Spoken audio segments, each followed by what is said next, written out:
I think things are going positively well.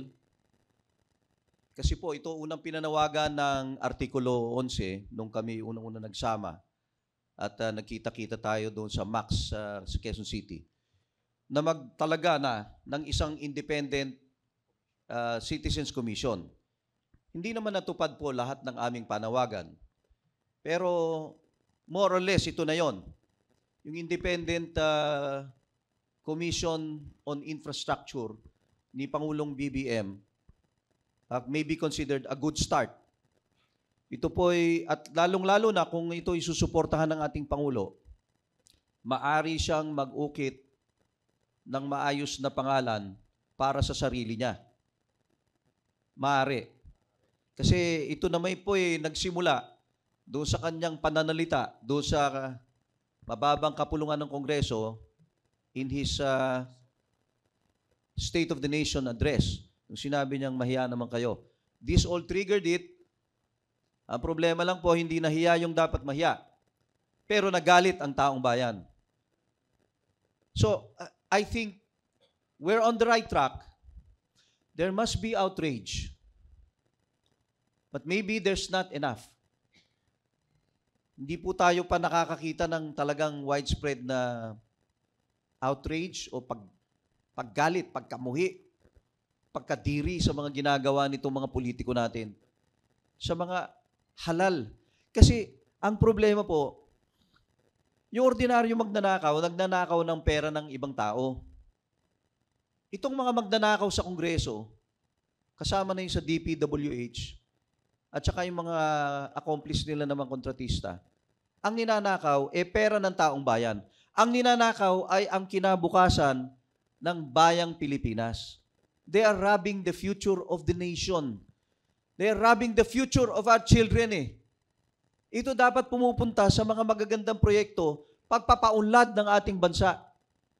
Pero kinukuha, binubulsa, at pinanggugood time na mga nepo baby, na mga anak nila o sila mismo, pinangkakasino nila, pinambibiyahin nila, pinambibili magagandang sasakyan, habang ang milyon-milyon na Pilipino nakalugmok sa kahirapan.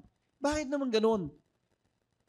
Pangalawa po, hindi lamang supisyente ang investigasyon dito. Hindi po Kasi more or less, alam na ng taong bayan kung saan nangyayari yung pagnanakaw, paano ginagawa yung pagnanakaw, at sino nakikinabang sa pagnanakaw. Maski naman sa mga pangalan may idea na ang taong bayan. Alam na natin, lumalabas na yung mga pangalan Escudero, Villanueva, Jenggoy. Sa Senado, di ba? Tahimik pa si Mark Villar Pero si Mark Villar, siya DPWH, nung malakas na malakas kumita si Diskaya. Ano nangyari? Bongo. Di ba meron silang contracting company? Kontratista sila Ba't hindi lumalabas mga pangalan la? Kasi po, ang nangyayari ngayon, nagkakaroon tayo ng circus Circus yung nangyayari sa Senado, lalo na po, nung pinapangunahan nung senador na, ang pangalan nun? Marcoleta. Ang nagkamali, Marcoleta, laging galit. Laging galit hindi mo permanente na yata yung galit niya. Lalo na nung panahon na yun, di ba? Siya pala ang nagturo doon sa mga Diskaya kung paano gawin yung state witness. Siya pala At siya ang nagtatakip sa Senado na huwag pag-uusapan ang mga proyekto ng panahon ni Duterte. Kailangan mag-umpisa 2022 lang. Tingnan yung kalokohan na yan, di ba? Di ba malaking ano ba ito? Ano nangyayari dito? Senado po yan The Senate, which was supposed to be the institution of our most senior and erudite statesmen.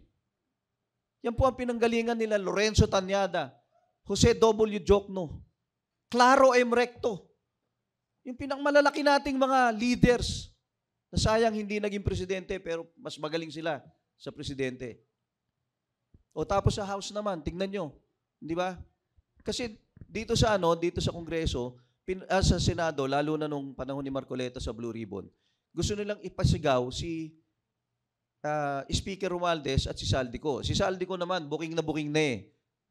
Buong Pilipinas na yan. Kaya nga tumakbo ng Amerika eh, di ba? Asa Amerika na. Asang pera ni Saldico, nakatago na lahat yan. May instruction na yan sa mga tauhan niya. Tago niyo yung pera. Oh. Si Speaker naman, dapat naman tamaan siya dito. Hindi naman pwede makaligtas yan. Ang problema po, eto ha, kasi may mga dirty players tayo sa politika eh. Oh, I'm referring to the DDS. Didiretsuhin ko na. Yung mga supporters ng dating Pangulong Duterte ay gustong gawing kasangkapan. Itong mga nangyayari na kontrobersiya na to, na nagpapagalit sa maraming tao, upang yugyugin ang gobyerno ni BBM. Pag nawala si BBM, sino papalit? Ay di si Sara. Nakalimutan na nga yung kanyang impeachment eh, dahil kay Chis Escudero eh. Di ba? Oh, and courtesy of the Supreme Court. Nakalimutan na. Hindi na pinag-uusapan yan. O pagka nga naman mawala si Pangulong BBM, ang papalit, ang pangalawang Pangulong, Sara Duterte.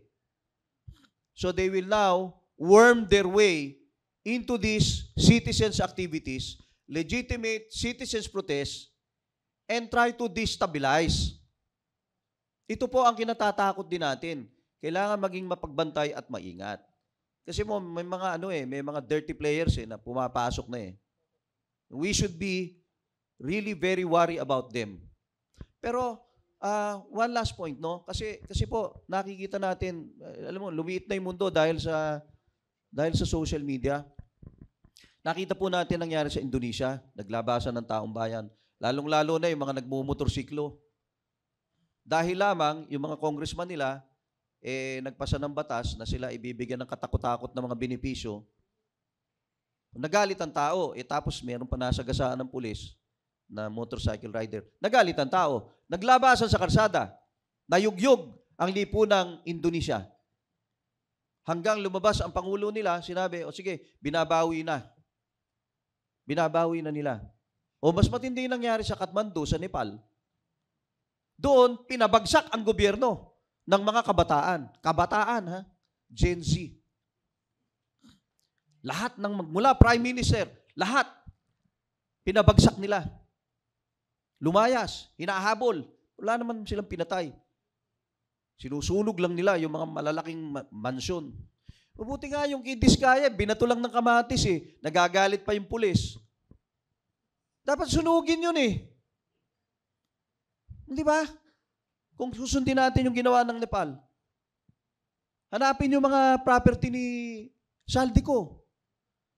Hanapin yung mga property ng mga congressman na may mga kontratista na pala sila. Ano pangalan? Meron. Contract Worker Solidarity. May ganun pa eh. Na party list. Dati-dati mga party list dyan, talagang mga Sator Ocampo, Eta Rosales, Rene Magtubo, talagang kumakatawan sa mga mamamayan natin maliliit. Ngayon, tignan nyo yung party list, Saldico, bilyonaryo.